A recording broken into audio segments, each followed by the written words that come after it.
Welcome back to the Grappling Growth podcast. This is episode 41 with me, Joe Testori.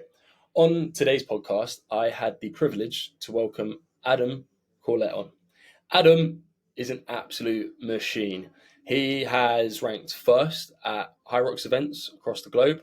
He has competed in 3 Ironman events. He used to live in New Zealand, Australia.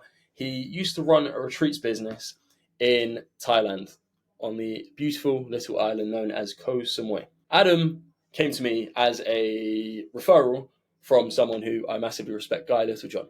And I really wanted to sit down and learn how he trains, what he'd recommend to people, and just how he can level up. If you're someone who is in a place where you want to improve your training, your mindset might be off a bit, then this podcast might be a really good listen for you. I hope you enjoy. And if you have any feedback, please leave it below. Take care. Thank you. As entrepreneurs, we all experience challenges in our business journey. I'm Joe Testori, and the Grappling Growth podcast is my attempt at documenting my entrepreneurial journey while building my brands. I sit down with fellow entrepreneurs, understanding how they grapple with growth. I hope you find value and enjoy. Adam, it's an absolute pleasure to have you on the podcast. Thank you. All right, Joe, thank you very much for having me. So, Adam, my first question to you is, what does growth look like to you? So growth, to me, looks like a constant and never-ending development. It means doing everything you can to just continue to learn, develop, progress and evolve day in, day out, week in, week out, month in, month out, and year on year. And I think I was curious to really get a take on your definition there, because you've competed in tons of events, from Ironmans to Hyrox competitions, 5K PB of 16 minutes something, which is absurd. So would you kind of, I don't know, shoebox yourself is this, but would you say you're a bit of a hybrid athlete? Yeah, that's kind of a new term, hybrid athlete. Since Hyrox has been sort of born, really, it's come to the forefront of many people's mindsets. So when I kind of first got into my training, it was all about just trying to develop and build my body.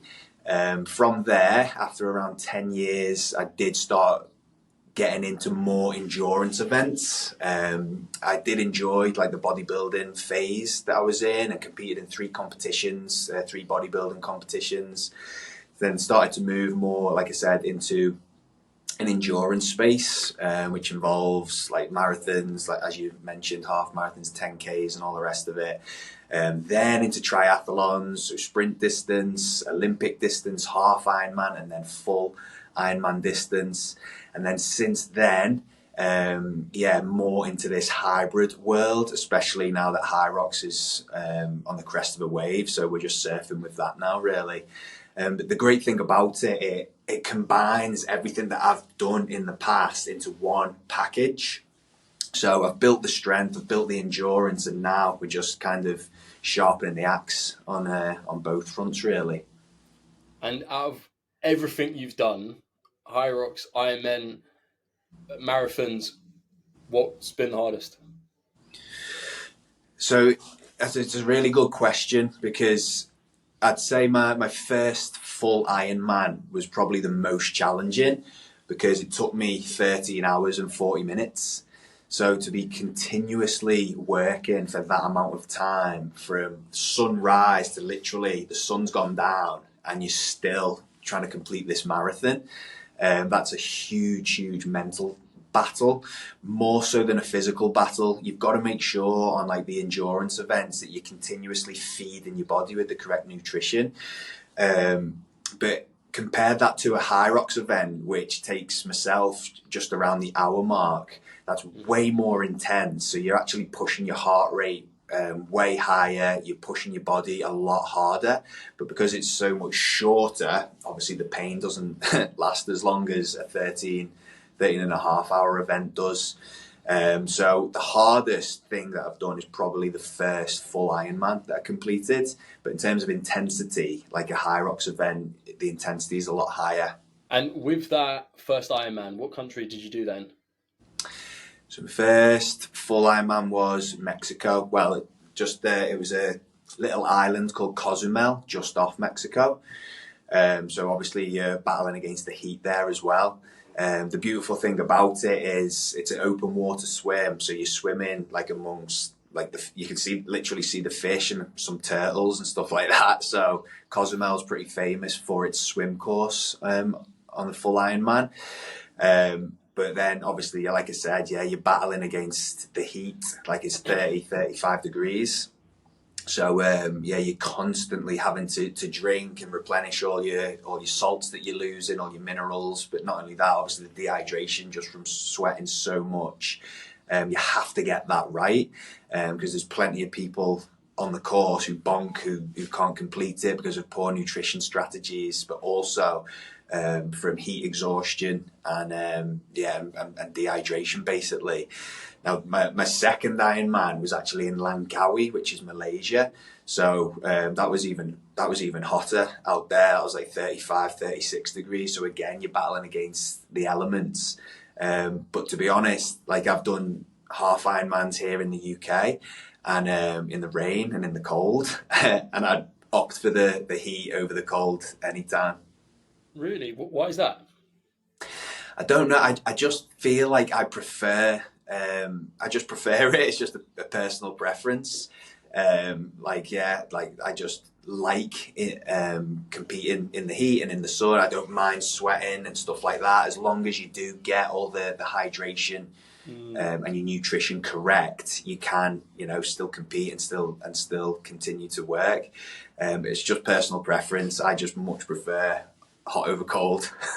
Really? Because I find with my body, probably the perfect temperature for me to train or whatever would be probably in around 15 to 22 degrees. That would be the sweet spot. And I was in Nicaragua earlier this year, out on a run, and I think I ended up just zoning out. I did 4K. It was about 40 degrees, and I remember I came back, my head was gone, and I did my second workout straight away after that. But I went out for a meal later that evening, and I could just feel my head just absolutely throbbing. So I would not opt for the hotter versus the cold. I quite enjoy running in the colder elements personally. So I'm quite I'm quite surprised you said you'd rather compete and train in the heat. So when you look at your PBs, are they typically in the hotter climates or?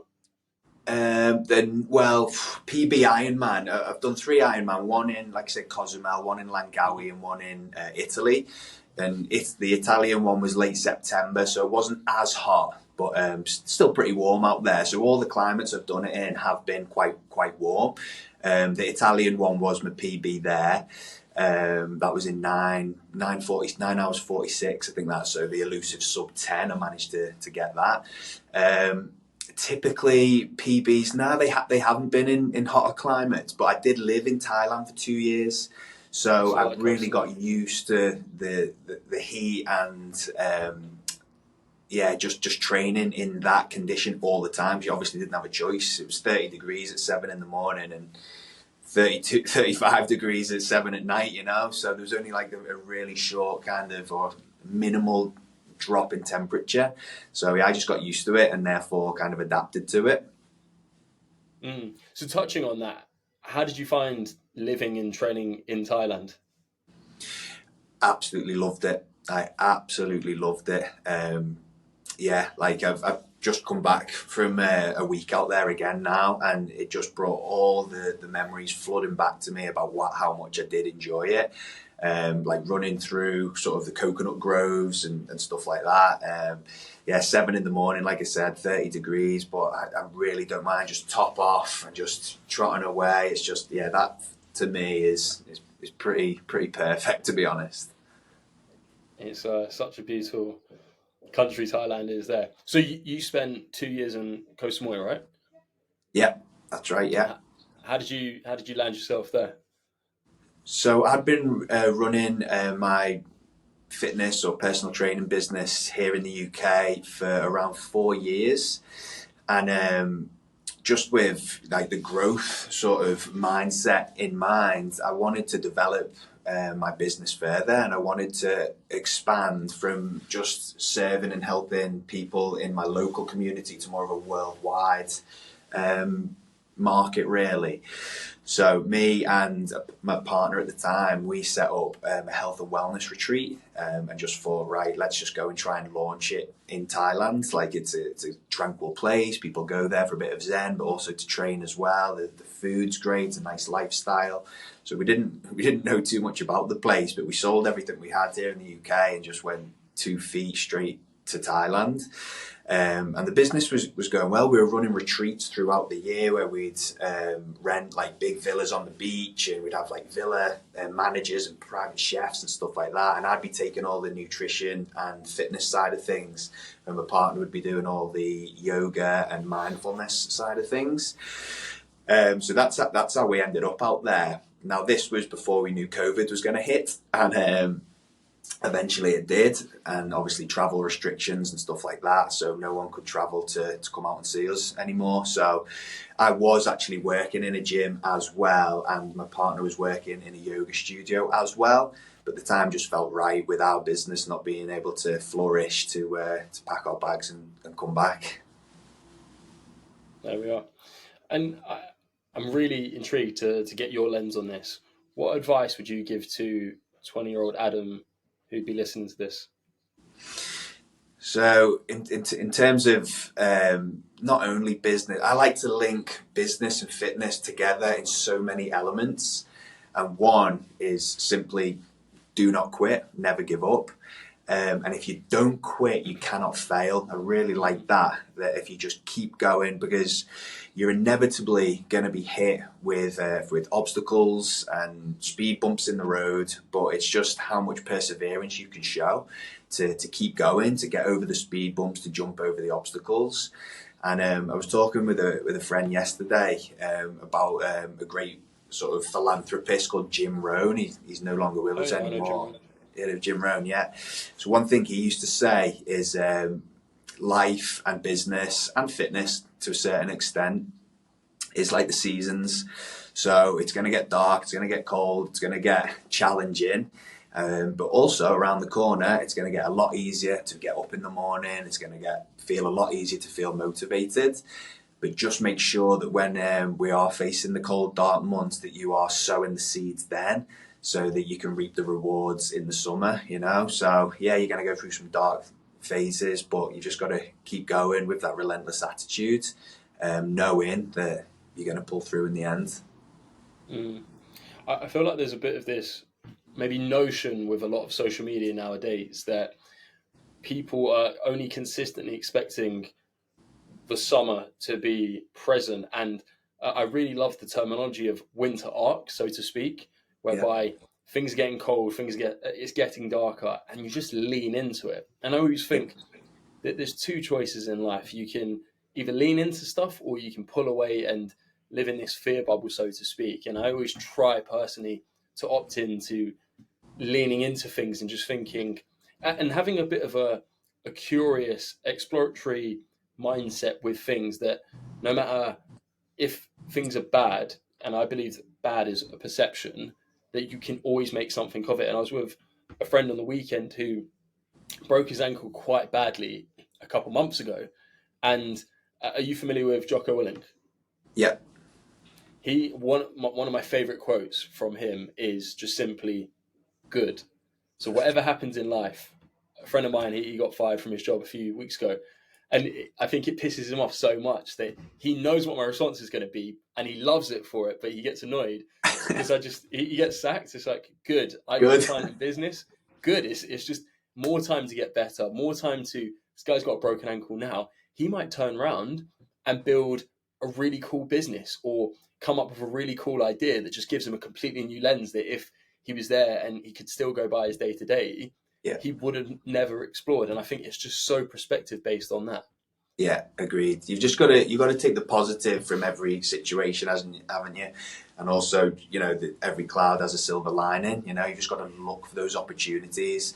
And I always say, I've worked with so many clients over the years now, and you know, some people pick up injuries and stuff like that. I just say control the controllables. Yeah. So whatever you can control, let's get about that. And what you can't control, then don't worry about it. You know, so you're exactly right, Joe. Definitely.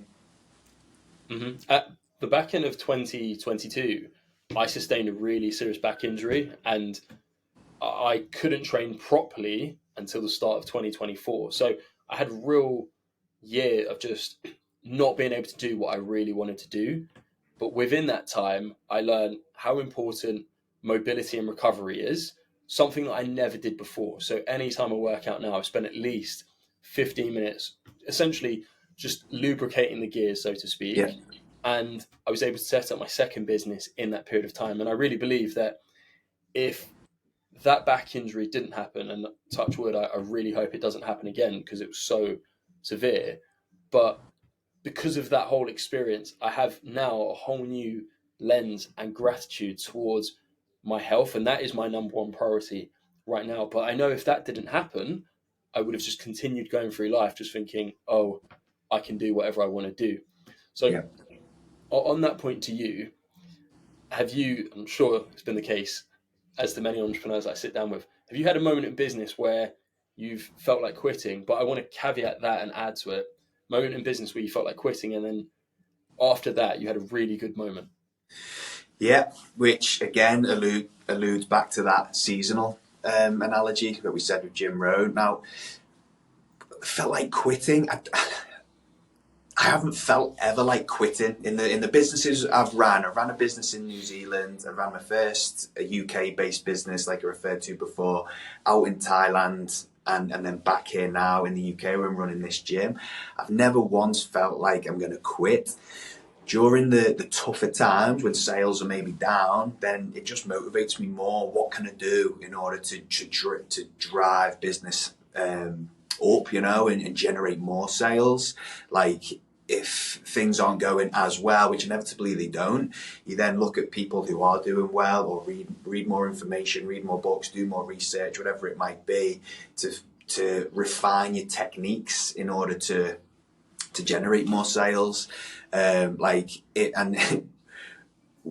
thing that when I opened my first business in the UK, it was a personal training studio. Someone said to me, "What are you going to do when you haven't got a client? You're just going to sit there and wait for foot traffic to walk by?" And I said, "Absolutely not. I would be out posting leaflets or walking through the villages, going getting coffees, just generating chat, generating talk, getting my face known, in order for people to, when they think about, and everyone does, when they think about, I need to get fit, who's the first person that comes to their mind? And it's got to be me. It can't be this person up the road or the competition. It's got to be me. So if I get about the town, showing my face around, talking to people, showing a genuine interest in their sort of life, in their health and in their fitness, or potentially lack thereof, then I need to be the first person they think about when they decide to make a change, because inevitably everyone does. Everyone will look in the mirror and think,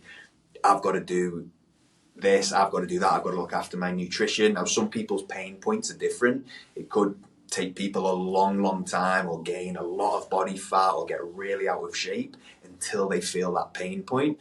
Or it could take someone only like a week of not eating well to think, right, I've got to make a change now.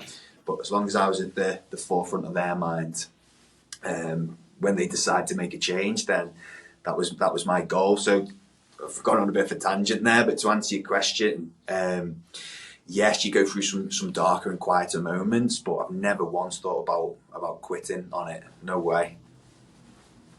I think that falls perfectly in line with another quote or mantra by Jocko Willink, which is default aggressive, that whatever you're doing in life, whether it's your training, business, is just to be default aggressive. That if things aren't going too well, okay, what can I do? Again, control the controllables. What can I do in order to make this really bad situation okay?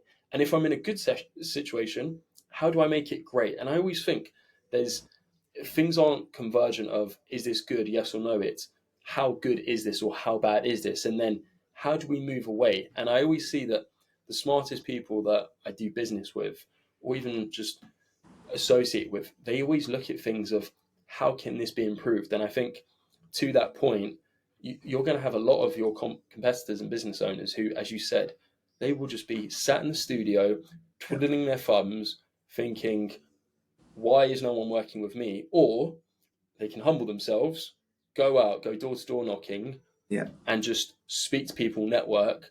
And I think where a lot of people go and miss is they think by doing that today, they're going to see results tomorrow, but not in 2 or 3 months' time. And I think most things that happen in business and training, because I'm not going to go lift weights today and have abs tomorrow, they take time. There's a lag effect. I totally agree. And one thing I've been saying to a lot of our guys in the gym here recently is don't get too high with the highs, but don't let the lows drag you down too low. You know, just be more on an even keel with everything instead of up, down, and getting too emotional about it. And same can be said for business as well. If you're doing really well, you know, generating a lot of sales, income coming in and all the rest of it, it's part of the process, part of the journey. Don't think all of a sudden you're the Don Juan, you know, because inevitably it's going to come down. But again, you can't be too hard on yourself when it does. So don't get too high with the highs and certainly don't get too low with the lows.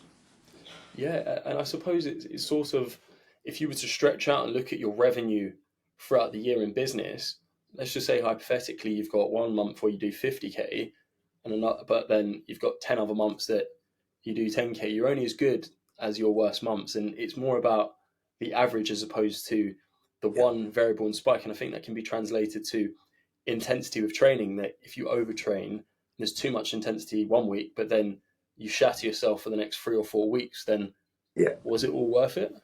Yeah, no, really good analogies, and comparisons. Perfect. So, Adam, I'm really curious to get your perspective on this question, and this is from a fellow entrepreneur who, I'm sure you've probably got this question tons of times. So they've asked, I've lost my way with my training over the past couple of years.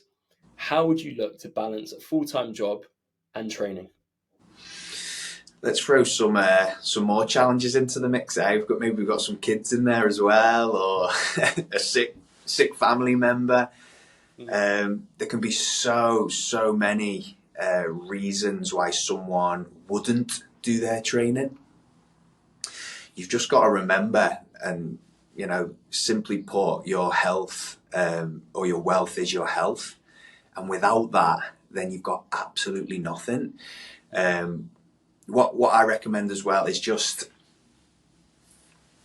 if you know someone who is like, you know, sick or out of shape, or just look at their lifestyle and what they're doing. Would you like to be like that? And obviously the answer is going to be no. So you should be doing everything in your power to be the absolute opposite of that. Knowing as well that you get one chance and one opportunity with this vessel of a human body to make it into the most strong and resilient thing that you can. It's an absolute privilege to actually own it. Now, not everyone's been in my position, which I'm about to tell you now. When I was in school, one of my the best mates was in a wheelchair, and he used to do everything he could to do everything like we were doing, like the able boys, you know, and that just motivated me massively. If he had kind of my ability, he'd be doing absolutely everything he could because he was trying anyway, despite unfortunately being in a wheelchair, you know. So that motivated me massively, and I get everyone hasn't got that friend who they kind of looked at or leaned on in order to become motivated. But like I said, you get one opportunity and one chance with that vessel to make it strong, to make it resilient, to make it as fit and healthy as you can. And if that doesn't do it for you, be an inspiration for someone, be an inspiration for your kids or your family or even your peers at work, whoever it might be. Everyone needs someone to look up to, and if you can be that person to inspire others, and I think that's a great thing as well. So if we were to, and I think that's such sound advice, if we were to break that down into a practical program for someone, we're looking at 12, 16-week program, what would that look like? Yeah, that's a good question. So, we get people in the gym who haven't been doing too much in terms of their health and fitness. And what I see a lot, Joe, is people come in and they've got this motivation from somewhere, which is great, but they want to do everything at once. They want to clean up their nutrition at once. They want to go running 3 times a week. They want to train 3 times a week. They want to do everything all together. Now, if you put everything together at once and you haven't been doing too much previously, then unfortunately you probably will pick up an injury, or you will put too much pressure on yourself and think, I can't handle this. So I always say, let's start slowly. Instead of reaching for the biscuits or the Kit Kats or whatever it might be of an evening, just grab an apple or some blueberries. Let's start there with your training. Just instead of setting goals in terms of losing weight or running a 5k PB, let's have an adherence goal. Let's just get to the gym 3 times per week in the first month. Yeah, just adherence and making small incremental changes works best to begin with. And from there, you'll slowly start to feel better, which is good. You will see some results, which is also good. And your body is just starting to become more in tune with moving more. So you're less likely to therefore get injured as well. And then from there, we can just start building up a little bit. We can start talking about sort of calorie targets, macronutrient targets, in a little bit more depth and detail. We can start looking at different intensities in terms of running. We can start looking at doing a little bit more in the gym, sort of progressive and advanced movements. And that could be the next month. So all of a sudden we are 8 weeks down. You're moving better, feeling better. Your nutrition's becoming more important to you. Therefore, you're probably going to be losing some body fat, which is good. And all of a sudden you're 8 weeks in. Let's have a look at the next 4 weeks. So it's always progressive and step by step. First and foremost, to prevent injury. Secondly, to take the pressure off you. And thirdly, just to get more into a lifestyle pattern, which hopefully will never, ever, ever stop then. It's just going to be part of your lifestyle. And even when you start going on holidays and stuff like that, you don't see the gym or training as a chore. It's just part of your day. So you get up, do your little workout, whatever it might be, and then you can go and enjoy the rest of your day, even on holiday. So slow and steady and progressive. I mentioned this when I was talking with Guy on his podcast a few weeks ago, and I got this concept from Andrew Huberman, but he spoke about a part of the brain called the anterior mid-cingulate cortex. Are you familiar with it?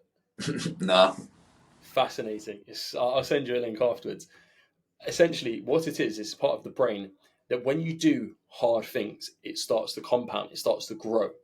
So what that means is if you're in a period where you're training every day, it makes training again far easier. Whereas if you're in a position, which I've personally been in countless times, where I'm off my training, things aren't going right, it's a lot easier to turn around and just say, you know what, I'm going to sit here, do nothing, eat junk food. That's it. So the more I do of something bad, the easier it becomes to do that thing. Whereas equally, the reverse is applicable, that the more times I'm doing things that are harder, the easier it becomes. And I think that's exactly the epitome of what you've mentioned, that when you make it your lifestyle, training is just baked into your day. It's not a case of, and this is the case with a lot of people who don't train, it's, I have to go to the gym. And like your friend, who sounds like an absolute inspiration, I'm sure he would bite your left arm off to be able to go to the gym and train as though he was able-bodied, so to speak. Yeah, totally agree. Totally agree with all of that. Massive inspiration. Adam, thank you so much for this podcast. I feel fueled and motivated, and I've got a training session later this evening, so I'm looking forward to it even more so. Where can people find you, and what's next for you as well? Cheers, Joe. So people can find me Instagram, as everyone is these days. It's at ace_performance UK. Or you can simply get onto the website, which is www.aceperformance.uk. And what's next for me? So in 3 weeks, we are out in Stockholm. That is for my first solo Hyrox of this season. Competed last weekend in Manchester, where I managed to claim the #1 spot, me and my partner Lewis, which was good. So yeah, it's the first one, first solo of the season in Stockholm in 3 weeks' time. And then after that, we've got Manchester again at the end of January, and then I'm out in Copenhagen in March of 2025 as well.